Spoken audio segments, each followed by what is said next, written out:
Bem, hoje é domingo, tô toda assanhada, não tem problema. Bom, sou Lucineide Medeiros, sou comunicadora da Rádio Seridó e sou estudante de serviço social. O nosso intuito de fazer esse vídeo é para ajudar algumas colegas, como a gente tem feito, né? Não dando aulas, porque nós não somos professoras, mas tentando passar um pouquinho do nosso conhecimento, já que o serviço social ele abrange muito essa parte da história. Eu também já fui estudante de História da Universidade Federal, não cheguei a concluir o nosso curso, né, mas fiz uma boa parte e aprendi muito com ele, e sou também admiradora desse processo histórico. Então a gente tenta ajudar um pouquinho as nossas colegas que ficaram de outras disciplinas que pertencem ao nosso primeiro período, né, que é você entender os fundamentos do serviço social. Para que necessidade criou-se, né, um assistente social, a profissão do serviço social, a profissão exercida pelo assistente social. E um dos livros que mais o pessoal tem um certo receio, um certo medo, pertence aí ao grande autor José Paulo Neto. Eu particularmente gosto muito, né, de ler o Paulo Neto, que é uma leitura mais rebuscada e a gente aprende, né, ter certos conhecimentos que são agregados aí ao nosso vocabulário, vamos dizer, de uma forma mais rebuscada, mas que também é importante, mas tem que ter, né? Vamos dizer que as meninas, a maioria pelo menos, acha um saco. Nós não podemos mentir, né? Como eu sempre digo, eu não vou mentir porque eu não gosto de mentir, então eu falo sempre a verdade. Eu particularmente gosto, mas a maioria não tem muita simpatia não por essa leitura. O intuito do vídeo, como já mencionei anteriormente, é para uma prova, né, de fundamentos que fala sobre a ditadura e serviço social, uma análise do serviço social no Brasil pós 64 até chegar a 64. O que é pedido na prova, para você que de repente, né, até comece a fazer o curso de serviço social e não tem como você fugir a essa leitura e também fugir a essa prova, que nós, geralmente eu acho que em todas as universidades, se não iguais, devem ter a mesma reformulação, né? A gente fala sobre o golpe 1º de abril de 1964. O golpe de abril, como se fala. Para entender isso, né, para nossa colega que vai fazer a prova e outras pessoas que possam vir a ver esse vídeo e de repente gostem aí, a gente troca conhecimento, né? A internet é boa para isso também, para essa troca de conhecimento, para essa análise aí. O golpe de abril, para a gente entender essa parte do serviço social, temos que fazer um breve relato com relação ao que pensava João Goulart, que foi deposto justamente neste golpe, né, de 1º de abril, que é o dia 1º de abril de 1964. Então, João Goulart, presidente na época, ele tinha ideias contra a economia que se formava cada vez mais, que é a economia ligada ao grande capital, ao setor capitalista. As suas ideias eram, né, de aversão praticamente a esse regime, porque ele mantinha, né, uma certa simpatia com o socialismo, com as ideias advindas lá de Cuba, né, e tinha um medo, assim, um pavor, esse grande capital, vindo lá dos Estados Unidos especificamente, né, que a gente chama grande capital, já liga aos Estados Unidos, principalmente nesta época, né, de pós-guerra, depois da guerra de 1900, aquela primeira guerra, 1914, né, 1918, depois da crise de 1929, quando a economia voltou a existir de uma forma mais capitalizada aí, podemos dizer assim, e do pós-guerra nós sabemos que novamente esse capitalismo, né, passou a existir de uma forma, né, vamos dizer assim, bem extensa, e isso agregou principalmente a desigualdade social, porque o capitalismo, né, versus proletariado não beneficia essa classe. Os problemas sociais nós sabemos que existem a partir deste capitalismo. Então, o golpe de abril foi basicamente isso. Para nossa amiga Estelinha Mares, hein, Estelinha Mares? Olha, aprenda, o golpe de abril é porque o João Goulart, ele tinha ideias que eram contrárias à economia brasileira. O que é que esse grande capital temia? Temia que aqui no Brasil, com essas ideias, principalmente que foram levadas a público num grande comício que aconteceu com a participação do Brizola na Central do Brasil, essas ideias de que seria implantado, haveria aqui no Brasil um plebiscito para decidir com relação a essa questão política. Nunca aqui no Brasil, né, tinha se dado, primeiro porque nós viemos, quando o Brasil ficou independente, veio a parte do Império, né? O povo não tinha decisão de nada, absolutamente nada. Depois veio a República, mas era uma república também que as pessoas não tinham direito a nada, né, de dar sua opinião em nada. Aí veio o grande capital, continuou com o povo não tendo direito a dar opinião a nada. Aí veio João Goulart, né, com essas ideias socialistas, com essa simpatia aí com governos como o da China, como o de Cuba, que traziam essa coisa mais ligada ao medo do comunismo. Praticamente foi como jogar um balde de água gelada com todo o gelo da Europa na época do frio nos Estados Unidos. O que é que se pensou? Nós unir as forças do grande capital, Estados Unidos, do próprio Estado, aqui no Brasil, que não pensava essa ideia de ter um país, né, com essas, eles consideram retroagir na economia, regredir, aliás, retroagir para regredir, porque não aceitava de forma nenhuma, e a igreja que também não via essa possibilidade do nosso país ser um país com ideias e principalmente uma economia voltada aí para o socialismo, comunismo. O que foi que aconteceu? Esse golpe foi justamente a união dessas forças, né, dos Estados Unidos, o grande capital, e de outras nações, a união do Estado com a igreja para depor, para tirar da presidência o governo de João Goulart, porque faria mal à economia do nosso país. Principalmente quando ele levou, né, em praça pública milhões de pessoas para dizer que nós teríamos um plebiscito. Através desse plebiscito nós sabemos que as pessoas podem votar, podem dar a sua opinião, aquilo que nunca tinha acontecido, das pessoas poderem participar, né, da política brasileira. Isso apavorou realmente. E ele falava sobre a questão da reforma agrária, que nunca existiu no país, ainda hoje não existe, né, tem só uma política de assentamentos. E essa ideia era praticamente assim revoltante para esse outro pessoal. E ainda a questão, né, que foi assim primordial, porque João Goulart, ele pensava em nacionalizar as empresas, como Getúlio Vargas também pensou, né, e fez, né, nacionalizar, de forma direta interferir com que as grandes empresas, né, as multinacionais, que pertencem a essas grandes nações, principalmente os Estados Unidos, ganhem muito dinheiro através da nossa economia. E quando nacionaliza a empresa, aquela grande, né, multinacional, aquele grande capital não fará mais parte, então não levará todo aquele lucro, né, pertencente aqui ao nosso país, como aconteceu no governo de Juscelino Kubitschek, vamos dizer assim, que ele abriu para que as multinacionais participassem, para que o grande capital participasse, né, diretamente aí da nossa economia. Então, Estelinha, minha amiga, e outras pessoas que estejam, né, ouvindo e vendo aqui o nosso vídeo, neste momento, o golpe para a prova, né, quem vai fazer, o golpe de abril, ou no 1º de abril de 1964, foi basicamente isso, o medo e o pavor que essas nações, que esses setores da economia e também órgãos, outras instituições, como a própria igreja, né, tinham esses órgãos aí, de que no nosso país houvesse essa mudança radical, né? O que é que se pensava? Pensava cada vez mais no capitalismo, numa industrialização, numa economia baseada aí no crescimento mais voltado, né, para esse setor econômico, e não se pensava muito em se investir no povo, né, nas ideias voltadas aí para políticas sociais. Não existia muito isso. E era isso que o João Goulart queria implantar aqui no nosso país. Ele, de certa forma, deixava claro que as pessoas, que o povo participaria, dando opinião, os sindicatos, coisa e tal, participariam de forma direta aqui da nossa economia. Isso era praticamente pavoroso, né? Pavoroso, como diz um amigo meu, pavoroso, igual uma boneca que ele fala.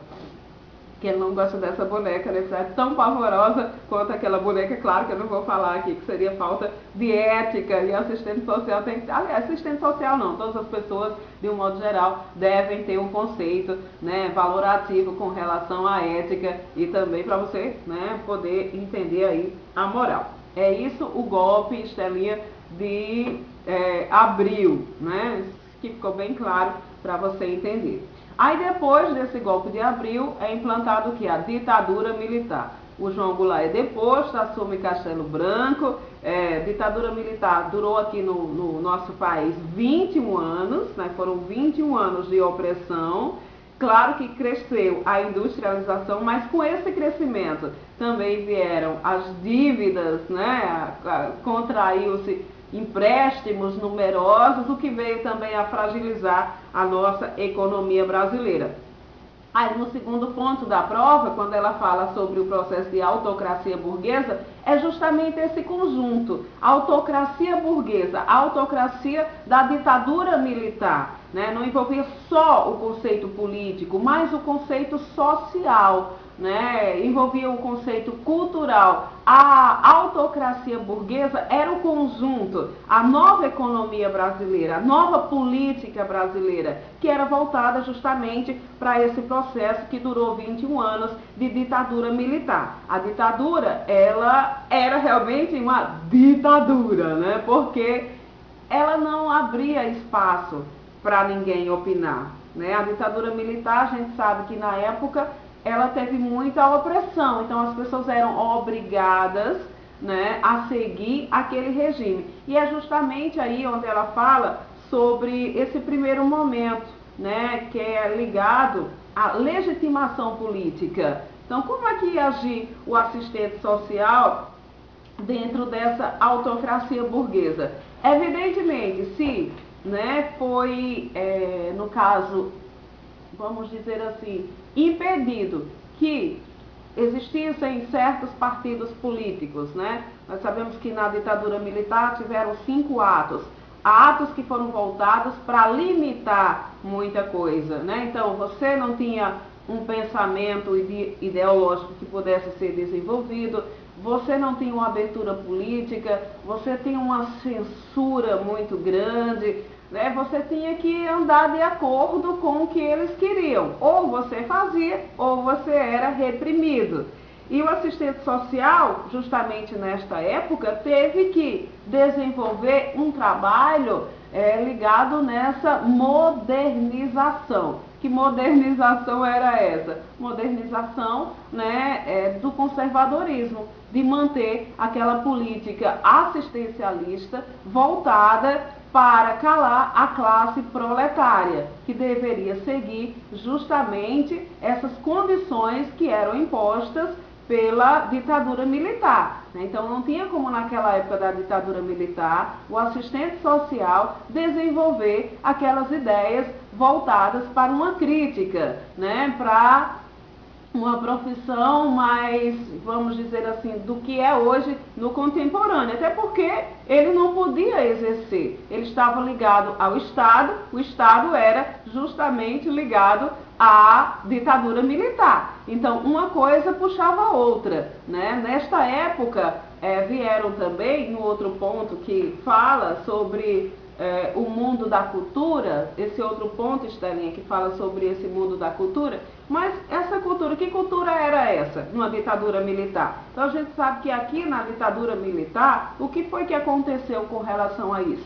Todos os livros que eram lançados eram passados, né, por uma grande expressão. O que saía na grande mídia, seja televisiva, seja radiofônica, né, as músicas, tudo isso tinha que passar por uma expressão, né, da ditadura militar. Então, aquilo que não fosse condizente com os pensamentos da autocracia burguesa, né, que era justamente isso, Estelinha e outros, da ditadura militar, não poderia existir. Então, essa parte da cultura seria né, uma coisa que jamais se desenvolveria na ditadura militar, porque nós sabemos que a parte da cultura é muito ligada a isso, né, a parte do teatro, a parte da música, né, a parte cinematográfica e todo esse acompanhamento aí de ideias inovadoras, né, que podem ser descritas através de letras de músicas. Quem praticava isso, né, na época da ditadura militar era banido aqui do país, ou então era realmente punido. Né? E aqui não vou falar sobre isso, até porque nem pede, é mais para você entender o que realmente foi esse processo aí, né, de cultura, né, desse processo da autocracia burguesa e o mundo da cultura. É basicamente isso. Se você aprender, Estelinha vai fazer uma boa prova, mulher. Eu estou citando a Estelinha, mas não estou dizendo de onde é, né, a Estelinha. Vai ficar só a Estelinha aqui no vídeo e outras pessoas que queiram realmente ter um pensamento mais voltado para isso. É só isso, viu? É só basicamente isso, a prova, para você entender, e dá para fazer uma prova muito bacana se você colocar aí na sua cabecinha, né, dessa perfeita ordem que era colocada aí para não dizer o contrário, né, na ditadura militar. Então, veio João Goulart, certo? Vamos entender. João Goulart não pôde exercer o seu governo aqui no país e foi deposto porque suas ideias eram contrárias às ideias do capitalismo. Ele queria justamente o contrário, que a população participasse da economia brasileira, que a população desse opinião sobre a questão agrária, que se investisse nessa questão agrária, que nacionalizasse as empresas, né, brasileiras e que se investisse também nessa parte aí ligada, né, a esse setor, principalmente que voltasse à igualdade social. Isso era completamente contrário às ideias do grande capital, por isso que houve o golpe, né, de abril e João Goulart foi deposto. Aí veio 21 anos de ditadura militar. Dentro desses 21 anos, o que era desenvolvido, né, nesse processo, seja pelo assistente social, seja pela grande mídia, né, seja pelos órgãos ligados aí, né, os teatros, a cinema, a música, tinha que ser tudo voltado para passar uma ideia de que era perfeito, né, de que a ditadura militar aqui no Brasil estava trazendo realmente investimento na saúde, na educação, né, teve a época da Copa do Mundo também, que tem aquela coisa, né, do ame-o ou deixe-o, que era colocada aqui na cabeça das pessoas. Por quê? Né, quando se tinha o controle dos órgãos de imprensa, né, das ideias, e se colocava na cabeça das pessoas que aquilo era bom, o que é que você ia pensar? Né, mesmo que você fosse, né, ali oprimido, e o Brasil estava crescendo economicamente, né, industrialmente, teve a questão da Transamazônica, né, grande, mas aí também vieram os problemas, e por isso que a ditadura militar deixou de existir, porque vieram as consequências dos grandes investimentos que não foram à frente, veio a grande crise do petróleo, né, coisa e tal, e outras coisas que foram aí, né, pertinentes para haver uma democratização aqui no Brasil. Mas Estelinha e outros, vai ficar engraçado essa coisa do Estelinha, né? E outros era basicamente isso, tá? Na ditadura militar, o que realmente se colocava na cabeça das pessoas era justamente isso, que elas seguiam aquilo, né, que a ditadura militar achava que impunha, né, que as pessoas deviam seguir. E você acabava ouvindo, né, já que havia uma censura em tudo, você ouvia o que eles queriam que você ouvisse. E você entendia da forma como eles queriam que você entendesse. E o serviço social estava dentro disso. O assistente social servia para intervir entre as classes, né, os sindicatos. Se há uma ditadura, se há uma opressão, de toda forma vão existir pessoas que não vão ter o mesmo pensamento e vão ficar ali inertes, né, paradinhas, sem fazer absolutamente nada. Então, aqueles que se rebelavam, né, o assistente social já em termos aí de indústria, já porque é bom a gente salientar também que nesse processo do serviço social, né? Os assistentes sociais serviam para, de certa forma, calar, né, essas pessoas, porque existiam os sindicatos. Esses sindicatos, nessa época já, na época mesmo de Getúlio Vargas, já tinham o direito, né, da sindicalização, e os assistentes sociais já podiam ser sindicalizados, a classe trabalhadora já podia ter o seu sindicato, e aí esse sindicato deveria defender as ideias, né, do trabalhador. Mas na época da ditadura militar, o próprio Estado, o próprio sindicato, ele se unia, né, ao Estado, e ele defendia mais as ideias do próprio capitalismo do que as ideias do próprio trabalhador. Então tudo era minuciosamente, né, tendo esse cuidado aí de manter a ordem, né, de manter as ideias da ditadura militar. Isso é a autocracia burguesa. Espero ter ajudado, Estelinha, e que você estude bastante e tire uma nota muito boa nesta prova,